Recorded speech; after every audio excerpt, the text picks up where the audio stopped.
A crow has seen your face, maybe today, maybe last week. It was sitting on a wire, on a roof, on the edge of a parking lot, and it watched you walk by and it filed you.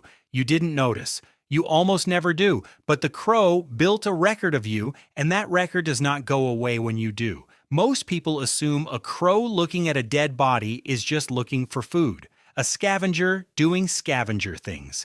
That's part of it. But it isn't the strange part. The strange part is what the crow does before it eats and what it does for years afterward, and the fact that somewhere in a tree near where you live, there may already be a bird that knows exactly who you are. Let me explain. Start with the eyes. A crow's vision is built for one job above all others, detecting what's wrong with a scene. They notice asymmetry, stillness, the thing that shouldn't be there. A body on the ground is, to a crow, a screaming anomaly. So the first thing that happens isn't hunger, it's analysis. The crow doesn't approach, it holds distance, it watches, and then it calls the others. When crows find a dead creature, including a dead human, they gather, not to mourn. They line the wires and the branches, and they go quiet. And people who witness it describe the same thing every time. That it feels deliberate, that it feels like the birds understand something. Researchers have a colder word for it. They call it a danger response. The crows are not grieving the body, they are interrogating it. What killed this? Is it still here? Is this place safe now? The body isn't the point. The body is evidence. Here's where it stops being comfortable. In a now famous set of experiments at the University of Washington, researcher John Marzluff had volunteers wear rubber masks while handling dead crows near wild flocks.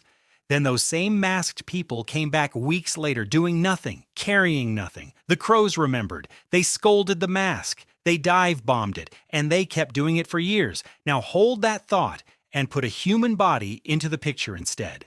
A crow that watches a person die or watches a person near a death is running the exact same machinery. It is binding a face to a danger, and crows do not keep that information to themselves. The alarm moves outward through the flock through calls and behavior, and other crows adopt it, and their offspring adopt it.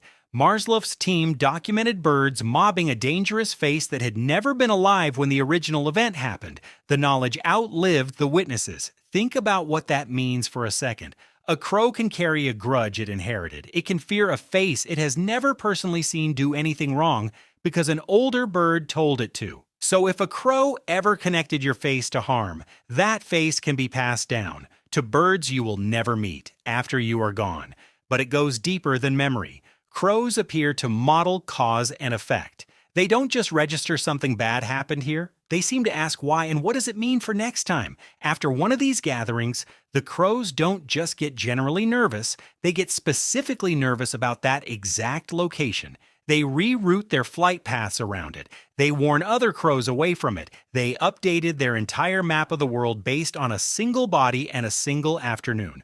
A person dies on a street corner on a Tuesday. By spring, there can be young crows avoiding that corner who were not yet hatched when it happened. The warning arrived before they did. And this is the part researchers are most careful about because here the science runs out and something harder begins. Crows are not anonymous to each other. They form pair bonds that last for years. They raise young together across multiple seasons. They have been observed returning to places where flock members died, not once to assess the threat, but over and over, for days, for weeks, with no documented survival reason, just returning. So when a crow stands over a dead human and goes silent and holds, and then makes one more slow pass before it leaves, the honest answer to what's happening inside it is, we don't know. The mechanism we understand. The interior we cannot reach. We can prove the bird is gathering information. We cannot prove the bird feels nothing while it does. What we can say is this: to a crow, a dead human is not a sad event, it is data. A human is the most dangerous thing the crow's lineage has ever cataloged, and a dead one is a question with enormous stakes. What took down the apex thing? And is that something coming for me? That's why the silence isn't reverence, it's attention. It is the sound of a very intelligent animal paying extremely close attention to the worst predator it knows, finally lying still. And there's one more layer, and it's the one that should sit with you. You are almost certainly already in the system. Crows that live near humans build individual files on the people they see most.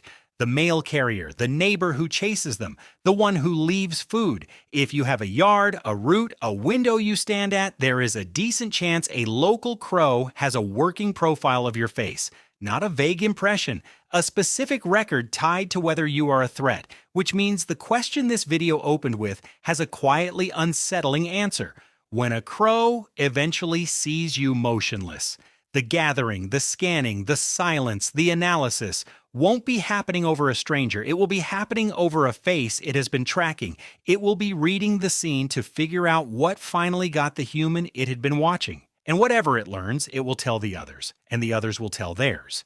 The knowledge of how you died will move outward through every crow that knew your face, and every crow those crows will ever know, long after there is anything left of you to find.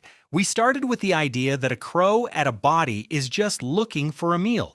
The truth is, the crow is doing what crows have always done better than almost anything alive that isn't us. It is remembering. It is warning. It is teaching the future about a danger from the past. The science gives us the mechanism. It does not give us the inside of it. Whether the bird that lingers, that makes one last pass before lifting off the wire, is doing anything beyond cold calculation isn't a question the crow is ever going to answer for us. It just files the scene.